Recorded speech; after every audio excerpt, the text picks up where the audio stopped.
Hey, what is up there, everybody? It is Odin here on this fine Sunday evening, giving you all the updates that are pertinent to at least my little world. If you've been paying attention and been following along, then you kind of had an idea that my big life's ambition at this point is not about comic books, even though that's a big, big life ambition as well. It's to move to the state of Missouri where my daughters live and be closer to them. As such, I had an interview Monday of this week, so I flew out Sunday. That's why I made a Saturday video last time, blah, blah, blah. If you want to know the details, you can watch that, but why would anyone care? I don't know. Sometimes I wonder that. I'm like, I just ramble about my life, and some people seem interested, but I try to, throw in, some kind of useful life lessons as I go through the shit, or go through whatever, or figure shit out. Hopefully it's beneficial to somebody out there who is watching and enjoying this. I don't understand it myself, why people watch these videos, but sometimes they do alright, sometimes they go under people's radars, but nevertheless. Let me bring you up to speed. What's going on in the world of Odin, because I am moving out to the Midwest, to a city named Springfield in the Show Me state of Missouri. So, Springfield, Missouri. That's why I'm sure I'll call this one Misery Loves Company Part 4, because I've been documenting this whole journey of going out there, seeing what the state's all about, to now securing a job in the area near where my daughters live. So I can get out there and be closer to them, be the dad I want to be, at least in the capacity I'm able to do it. So yeah, I had an interview Monday, and they flew me out there Sunday. Now, in that last video, I talked about how I'd have to get up super early in the morning because I was flying out Sunday morning early to go on this flight to Springfield. And there's no flights from Springfield, or from Spokane to Springfield, or vice versa. Two small airports don't have direct flights. So there was a layover in Denver, which I'm very used to that airport, by the way, as I used to live in Colorado, grew up there my whole life. So I'm used to DIA, but that was where my layover changeover flight was. So anyway, originally going to leave Spokane at 5:44 a.m. to fly to Denver, or to Springfield by way of Denver, and land in Springfield. At that time, the ETA was about 1 o'clock p.m. Get my hotel room and just kind of have the whole evening to do whatever. As such, they canceled that flight. The next available flight that would get me to Springfield was at 4:20 p.m., so that screwed up my whole damn rhythm, because I was, planning to get up super early and go fly, and now twiddle my thumbs for, and it just messed up my mental rhythm. Nonetheless, you deal with what life gives you. No big deal. So anyway, get on that flight. That would have put me in Springfield at 11 p.m. I figure that's doable. Get to my hotel. I'll get a little, okay sleep. But I barely made my connecting flight, as everything kept getting pushed back, and I barely made that connecting flight from Denver to Springfield. So I land in Denver, I'm running across the airport, hold that plane kind of thing. And I get there just in time. But as I'm boarding the plane, I walk past the pilot talking to a stewardess. And I hear him saying, we're going to try to miss that storm, but I don't think we'll be able to. Storm, eh? Storm a-brewing. Well, in Springfield, at the time of our land, which would have been originally about 11 p.m., but as things kind of got pushed back, it was more like 12 a.m., midnight. Apparently there was a huge thunderstorm that night. Wind gusting like crazy, and thunder and lightning everywhere. Rain falling down. So as we're in the air and we're getting close, they say, folks, we're not going to be able to land in Springfield because of this storm. We're going to have to land in Fayetteville, Arkansas. And so there we were, landing in Fayetteville, Arkansas, at this little tiny airport. Nothing. No, there was a restaurant open with a little bar. We sat there till the guy closed. A few of us from the flight going like, "What the fuck? What do we do?" And so, yeah, all the rental car places were closed because it's about a 2.5 hour drive to Springfield, roughly. And I was thinking I could get a rental car and drive to my hotel room so I could be there for my interview. But they were all closed, and I was like, am I going to have to sleep in the airport and get up and fly in the morning? What are we going to do here? I didn't really know. Anyway, after about an hour and a half, they said the storm subsided. Everybody, let's just get back on the same plane. And so we do that. Fly back to Springfield. I get back to Springfield. The car that the place I was interviewing, they rented me a car through Enterprise. Enterprise counter was closed. Avis was open, so I get a car from Avis. Drive to my hotel room, and and by the time I put my head on a pillow, it was about 3:30 a.m. knowing I had to get up to go to my interview the next day. So anyway, slept, went to my interview. The interview was great. The company is awesome. And then when I flew back, they had like a realty lady like drive me around and show me the area. It was really cool. And then I did my own little research a little bit with the rest of my evening. Enjoyed a nice meal out there. Flew back Tuesday. Everything with those flights was fine, of course, because I had no responsibilities I had to worry about particularly, so those ones went fine, of course. I get back to Spokane, and I'm waiting for an offer. You know, I'm checking my email all the time. This is a job I want really bad, and it's in the city I want to be in. The stars were aligning. This is the job I want, and I felt very confident that I was what they would want. But I was running on very, very little sleep, and I thought the interviews went great, but then my mind started playing tricks on me. I'm like, maybe you were kind of an idiot. You were running on fumes, you know. Nonetheless, I did get the offer. After a little bit of negotiation, I accepted, and now I'm proud to say that I am the structural packaging design engineer for Bass Pro Shops International, which is I don't know if the international part's on their name. I threw that in there. Which is which is located in Springfield, Missouri, where I need to be.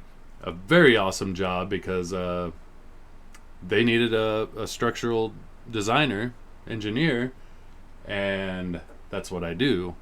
And they were having a hard time finding somebody in Springfield or who would willingly move to Springfield, whereas I wanted both. They kind of knew that, and so that's why there was a little negotiation with the offer. But proud to say I accepted the offer, and we'll start at the end of this month. So lots to do between now and the end of the month to get my happy ass out of Washington and into Missouri. But I'm very happy. They are a phenomenal company. They're helping with every bit of the move, and really rolling out the red carpet to like make my my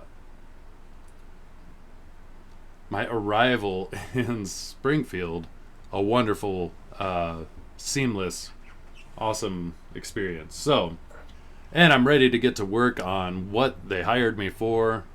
There's a lot of work to do, but it's reinvigorating me for the kind of work I do. So anyway, that was all really awesome. Without all the craziness, but I'm like, of course there's craziness. Like, I guarantee it wouldn't have been my life. I would have thought there was something wrong if everything just went smoothly. So, yeah. So anyway, after all that, we're accepted. We're moving on. Moving to Missouri. Excited to be close to my girls again. the city of Springfield and the state of Missouri, every step of the way has been growing on me. So so I'm starting to like it. There's lots of reasons to get out of Washington as well, so there you go. Now comes this whole logistical, but again, the company's helping me every step of the way, which is great.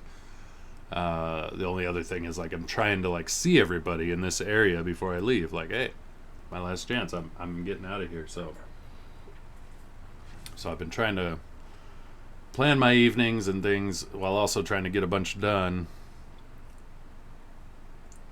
But I'll have at least a work week of time, and actually a little more, in theory, to get everything done.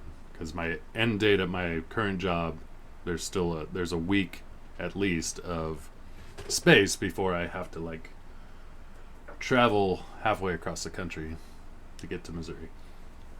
But it's exciting. It's almost like a custom-made job for me, and so it does feel providential. It feels very divine as far as the opportunities and the doors opening and what I'm able to do to get close to my family and be close to them, which I very strongly feel I need to. There was a time when I thought I would live here, and the girl's mom and I talked about, like, flying them out for their spring breaks, their summer breaks, their winter breaks. But that length of time in between has been driving me absolutely insane. Now they're going to get older. They're going to go do their own thing. I'm going to have to get used to that. I understand. But while they are of age, I want to be as much of a presence in their life as possible, and hopefully be beneficial to their lives as their dad, in a teaching, in a just being there, an ear, whatever they need. So yeah, that's kind of where things are with that. On completely unrelated to that big news, which is huge, lots of exciting stuff going on in the world of Broken Compass Entertainment. The biggest being the unconditional shove is printing. I'm supposed to have everything printed midweek, and then if I can get all of it from Canada sent here, I mean, everything's kind of crackerjack timing, so I can fulfill it. And I have a friend, Ryan Miller, who promised he would help, which is awesome. But that's exciting news as well. We'll talk about, because Ryan is, like, awesome dude. I love the guy. And then, so I could get that fulfilled before I move. I mean, it's just all crackerjack timing. Because if they arrive later, I don't know, it's gonna throw everything off. But I've got time. I think it's doable. But I just don't want it to be, like, in flux, or I have to mail it from Spokane to Springfield somehow, or it's sitting on my porch or something crazy, after I'm gone. There's all that shit. So anyway, but that's, like, right on the cusp as well. As I've said many times, I'm kind of at the mercy, so I'm just hoping all these things line up like clockwork. It would be perfect. What else? So with that, I am working on Shove 2. Like, I took a break. I was drawing this one here, the Dark Angel drawing, which that just killed my camera, so whatever. So now that's what's on there. Whenever I show a very detailed drawing, this camera sucks and pisses me off on regular, so but I can show you. Oh, it's this camera, not that camera. So this page is coming off this one, which is from that one. This is a story I'm working on, and I'm getting close. I'm about halfway through this one story, but I really need to get going on Unconditional Shove, Volume 2. It's all there, but it's like good stuff to like mess with when I'm not, when I need a break from packing and moving. Because there's a lot to go through. And today was a bit emotional, introspective kind of weirdness, because as you go through old stuff, you find things that maybe your brain forgot about or pushed to the back. And as you come across certain artifacts in your life, you the certain emotions come to the forefront. So that was kind of what happened today. The things that it's hard to get rid of, and you go, maybe I won't get rid of it. Maybe I don't need to get rid of it. The memories associated. But I'm trying to like leave with as minimal stuff as possible. But there is this kind of I don't know, like holding on to certain things that, especially because I'm leaving the state and they're like such a tie to my time here. I'm not going to go into detail, but but I don't feel like much attachment to the things themselves, but I feel very strong attachments to the emotions and place I was when I acquired those things or when they became present in my life. And because of that, then I go, wow, it's really hard to get rid of this stuff, even though the feelings associated are gone. Like the memories of the feelings are not, and they're fond mostly. So I don't know, it's just stuff. So anyway, I'm like trying to go through shit and like figure out what I'm keeping, what I'm not keeping. And a lot of these things, like one of the things, I'm not going to say what it was, but it was in a beautiful picture frame. And I'm like, I don't have time right now to like rip this out and just like hold on to the frame. But if nothing else, the frame is super nice. I'm going to keep that frame. So, just to give you an idea. What else? Finished watching the series From, seasons 1 and 2. I found it extremely compelling. I've enjoyed it. I still have serious doubts without as much intrigue as they built and like craziness within the story that they'll be able to end it in a proper way. But nonetheless, it's a lot of elements that I've always liked. Psychological weirdness as well as horror. And the further you get in the story, the further you feel like you don't know what the fuck's going on, and that's fun. So we'll see how they wrap it up. I don't know when they're going to wrap it up or what's going to keep happening with the story. But the first 2 seasons were compelling. They didn't lose me yet. And actually, thematically, I like everything that they've been doing. Don't like all the characters, but you're not supposed to like all the characters. I guess that's a reality. Like, there's definitely the reality that there's going to be characters in a story narrative that you're not going to like or you're not supposed to like. But sometimes I don't specifically like the actor or actress, and or how the character was portrayed. Sometimes their mannerisms are just like, they'll do things and you're like, that doesn't seem like the character that you've written so far. But nevertheless, for the most part, the character archetypes are good for driving an interesting story. So it's not bad. I enjoy it. There's definitely levels of intrigue that have got my attention for sure. I mean, it's almost so much that you're like swimming in intrigue to where you're like, I don't know, eventually it'll just get like, okay, now you've added like so many elements that, and they've done it cohesively for the most part, but it's still, there comes a point where you're like, all right, bring it home, start bringing it home.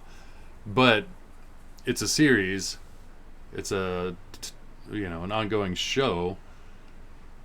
They don't want to bring it home. They want you to watch perpetually, and that's what pisses me off, is like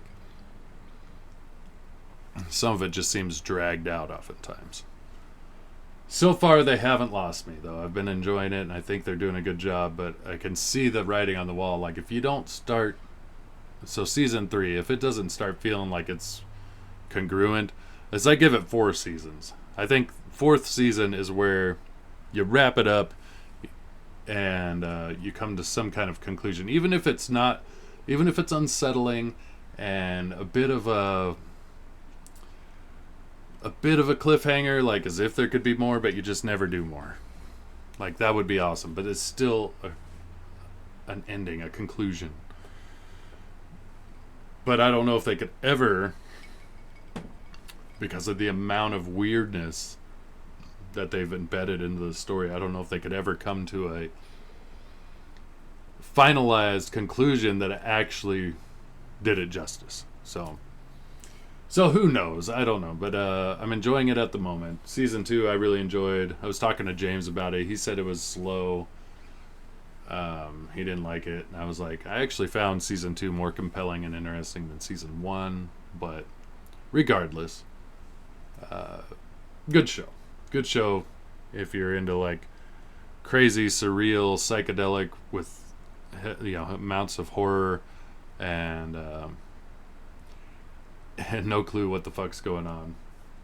Watching humans in a situation with no clue what they're going on. Because again, it comes down to like any compelling story is like the story of human triumph and perseverance and resolve. And so you gotta like put humans in these fucked up situations so that the resolve, the power of human response shines to the surface. And so you have like heroic, courageous characters showing themselves to be such.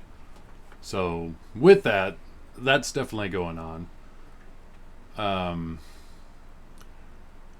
To a degree that most humans wouldn't do, and they touch on like the ones who didn't handle it so well, etc. But still, anyway, good show. Highly recommended. I just don't know where they're going to go from here. So there's that. Let's see what else. I watched Asteroid City, and I really enjoyed that. It was a Wes Anderson film. Felt like a Wes Anderson film, which, of course, but it was one of my favorites from him. I really liked Life Aquatic. I liked Rushmore.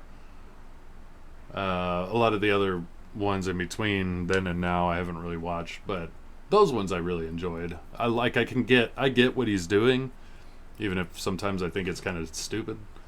But Asteroid City was actually pretty good.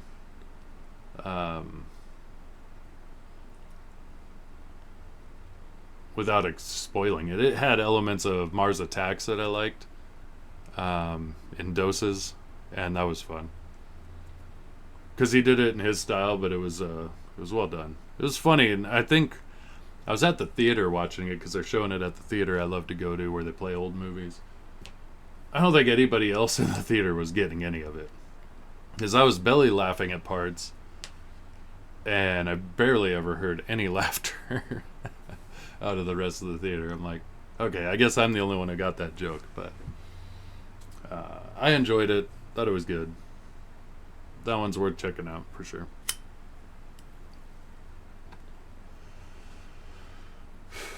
See, what else?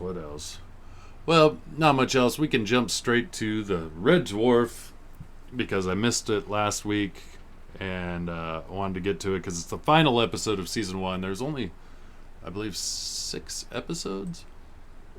6 episodes in season 1 of Red Dwarf. So very short season. And this one's called either Me² or Me², depending on how you read it.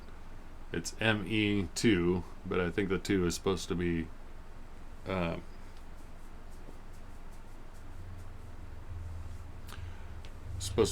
second power, so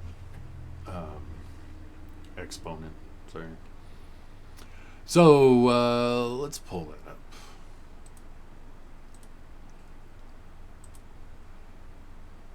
final episode of season 2 called Me².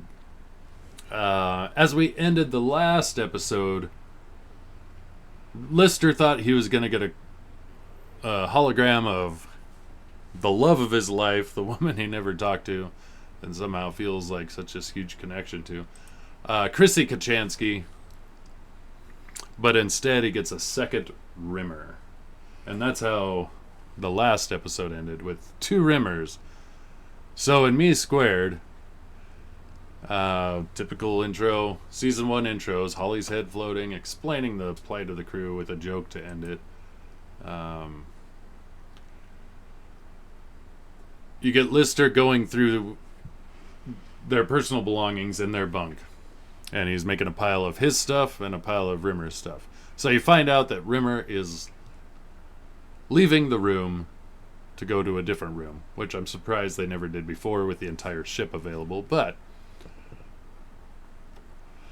one of the artifacts is Rimmer's death on video.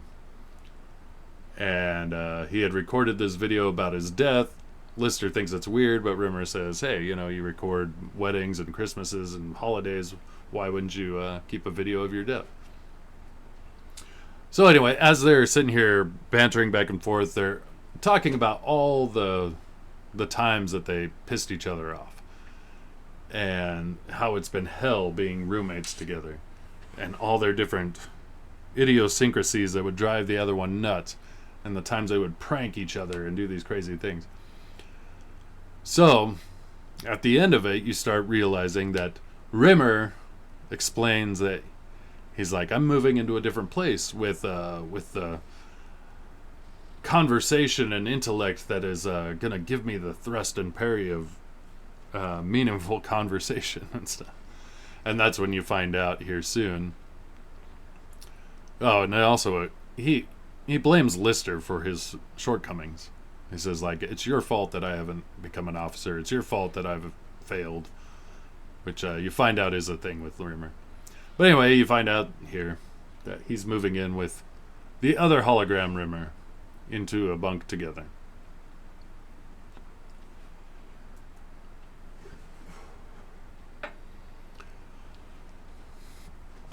Second technician Arnold J. Rimmer and second technician Arnold J. Rimmer.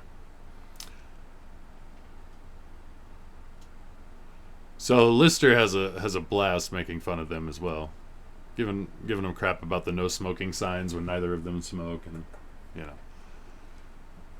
he cuts out news clippings that say stupid stuff. And anyway, it's good banter.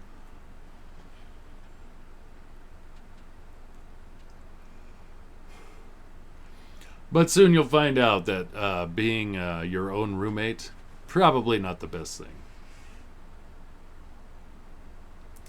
And here we see Cat, who is feeling his oats.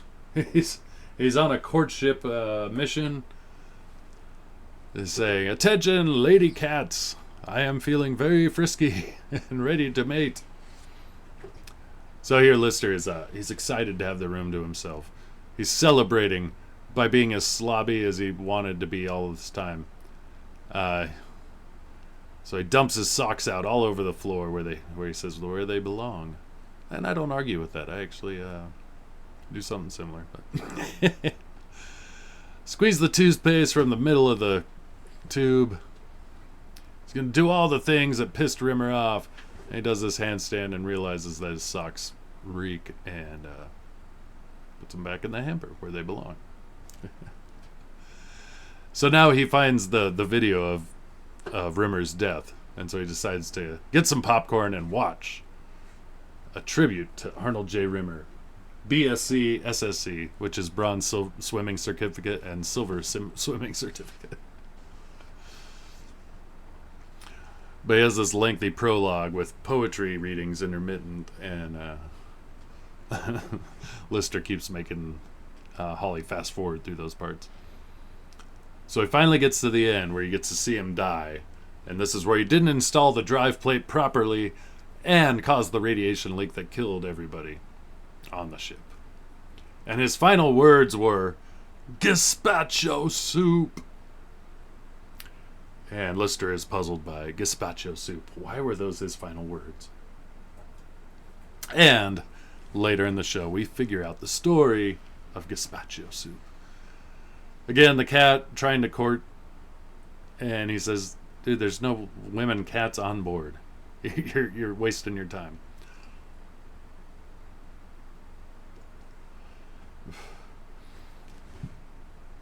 And here, Rimmer in a room with himself as a hologram.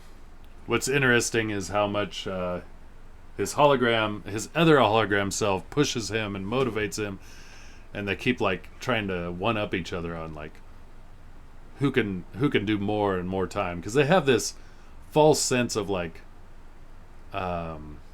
duty and responsibility and getting things done, but they really just suck at everything.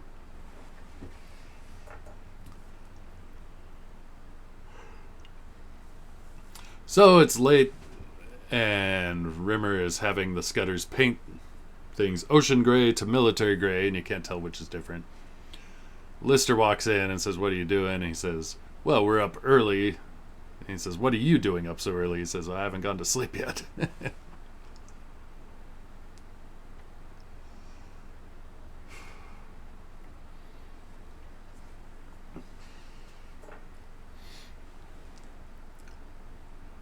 Sorry, I feel like I need to sneeze and it's not happening.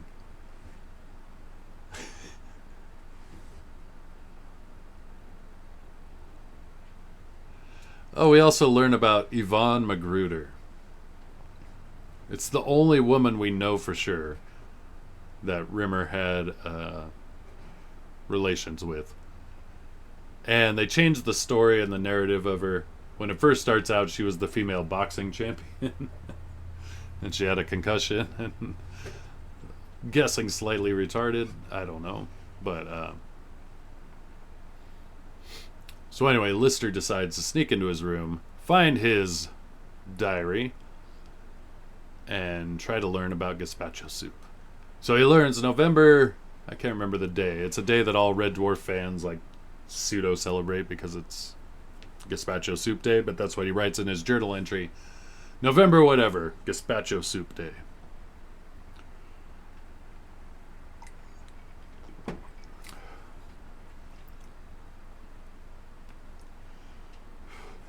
Just adds another level of intrigue. We also find out that the cat leaves little dumps around the ship. Like in the closet of Rimmer's room. So this is what occupies Lister's time. Trying to blow the biggest bubbles and recording them, pretending that it's a competition and doing his best sports commentator voice while he does it.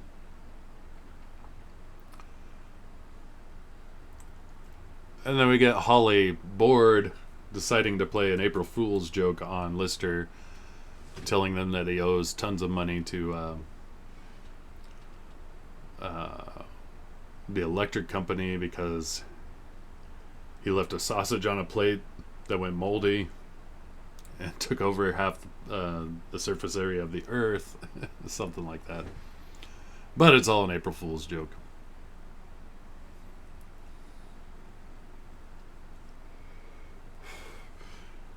Which Rimmer goes, it's not, or Lister goes, it's not April Fool, or it's not April 1st. And he's like, yeah, but I had a good joke. I had to use it. So. And then we hear the Rimmers fighting with each other. This is where one Rimmer, knowing exactly where to poke and prod because he knows himself so well, he tells the other Rimmer, that's why Daddy never loved you. That's why you were such a disappointment to Mom. Things like that. But you learn about Rimmer's neurosis and mental deficiencies emotionally. So he comes back to the old bunk and asks if he can stay there for the night. And after he lays down, you'll hear his other self pounding on the walls, being totally childish.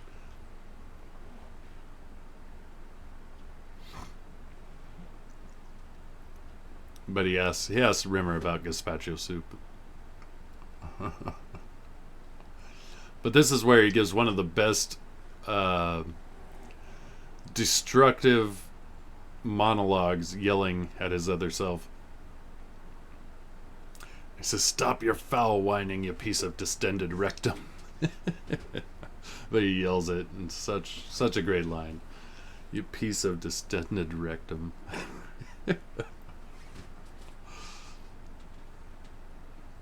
So anyway, then we get the cat and Rimmer trying to watch a movie. The cat is annoyed by Lister's eating habits, and he uses a line that I use on my daughters all the time. He says, "Stop, quit being so loud." And he's like, "I'm just eating." And then cat goes, "No, eating is when the food goes in your mouth." And that's what I say to my girls all the time. Because they'll eat popcorn and just make a big old mess. Rimmer is convinced this is Citizen Kane, even though it's a cartoon. Funny shit. So anyway, his other self comes in, and again, they're going to be completely childish. He sits right in front of him and blocks his view. And he says, "I just chose a seat at random. If you're unhappy with your seat, you pick another spot." He goes, "Fine, where should I sit?" And he sits right in front of him, being completely childish with each other. And Lister's getting annoyed by it. He's like, "Grow up."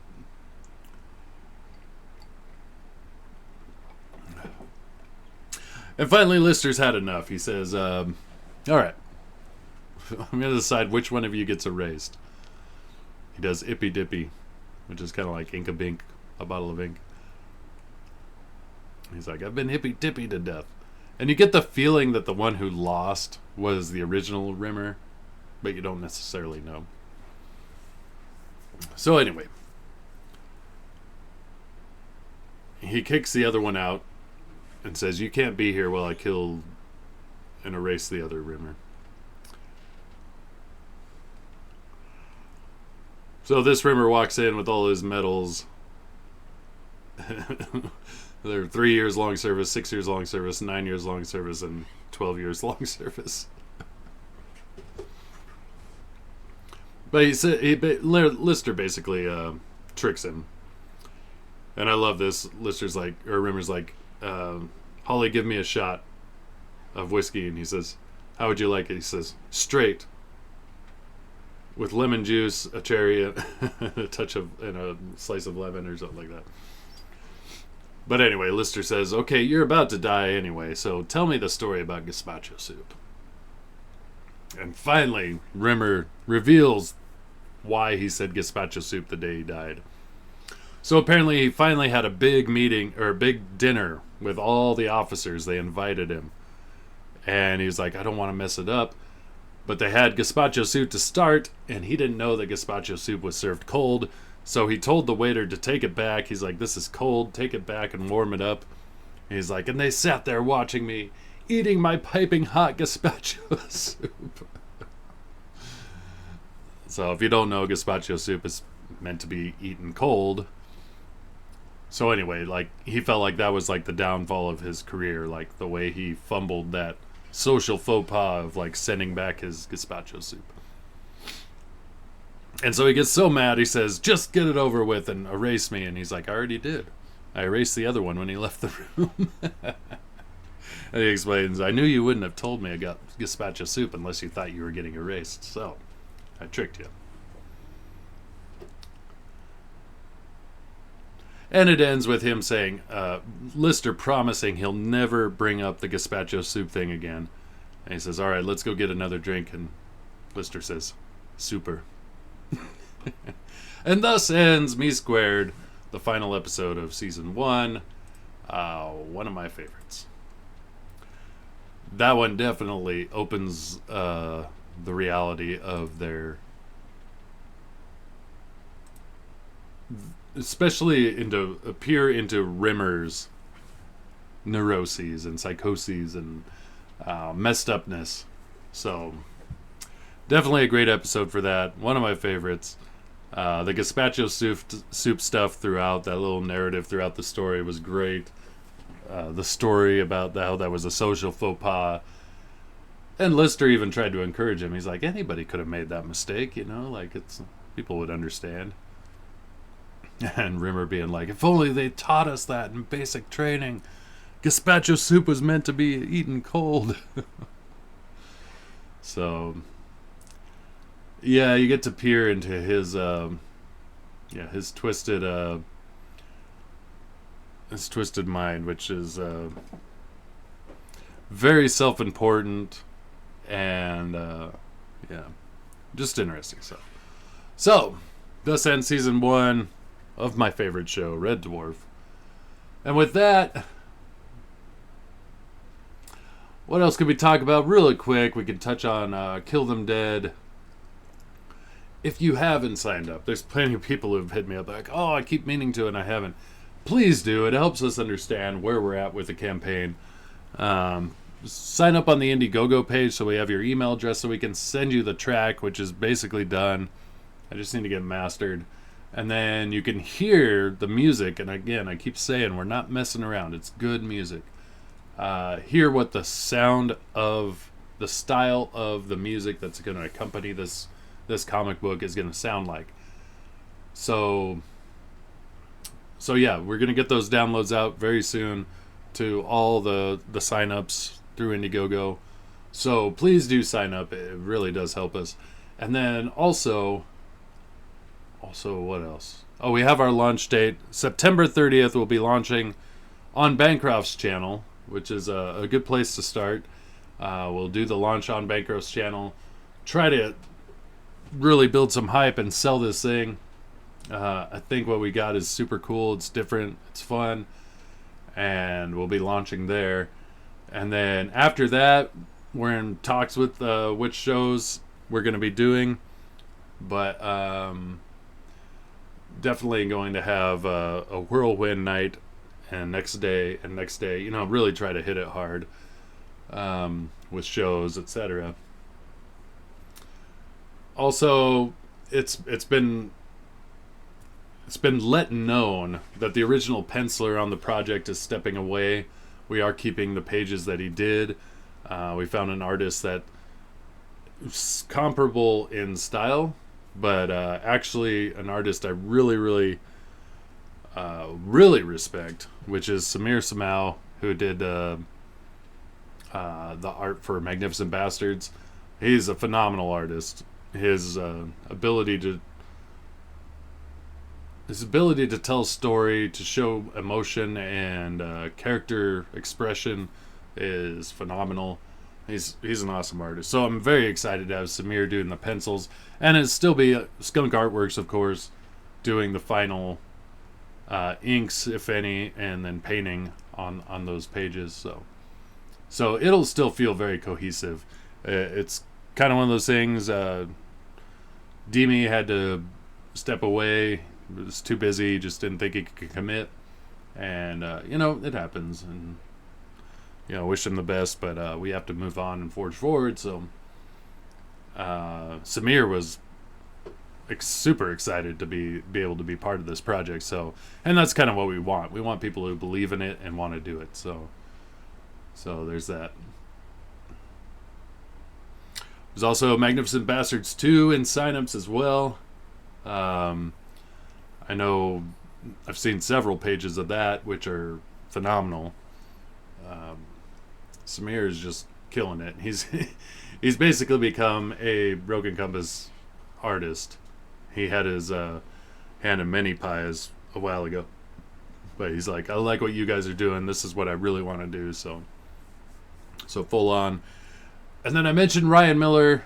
He does Lion Mill Studios on Twitter, on YouTube. Working on a book called Cascadia, which is beautiful. It's awesome.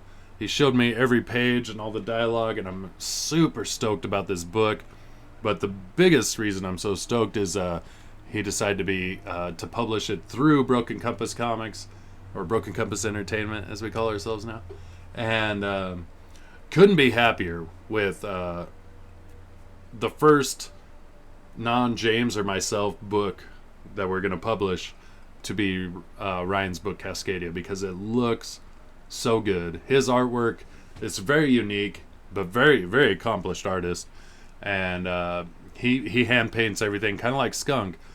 Different mediums, different approach, but all hand painted, all beautiful stuff.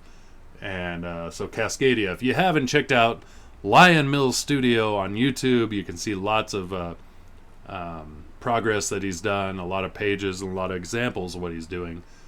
And then follow him on Twitter, Ryan Miller. It's Lion Mills Studio. So check him out.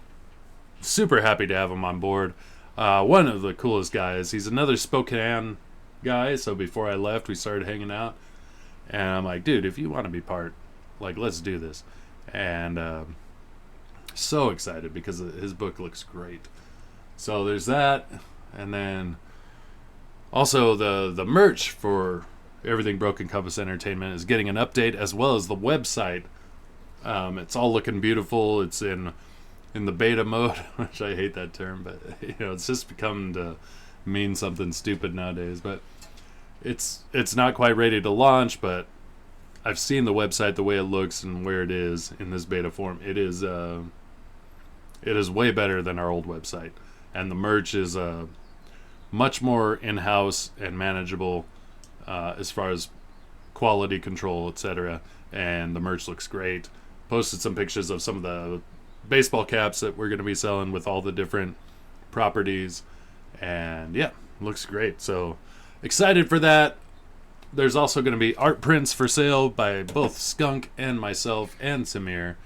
And we'll probably get Ryan's stuff on board with that as well, if he wants to be part of it. So all cool shit. Like I said earlier, the biggest news is moving halfway across the country, and so much to do, so much new stuff, so much going on. But I'm excited to get to my new home in my new job and be close to my kids. I'm very excited for that. So anyway, with that, I'll wrap it up. Hope you all are doing pure awesome wherever you're at in life. Face all your obstacles with power, courage, and above all, integrity. And until next time, I guess. Until next time. This is Odin. We'll see ya.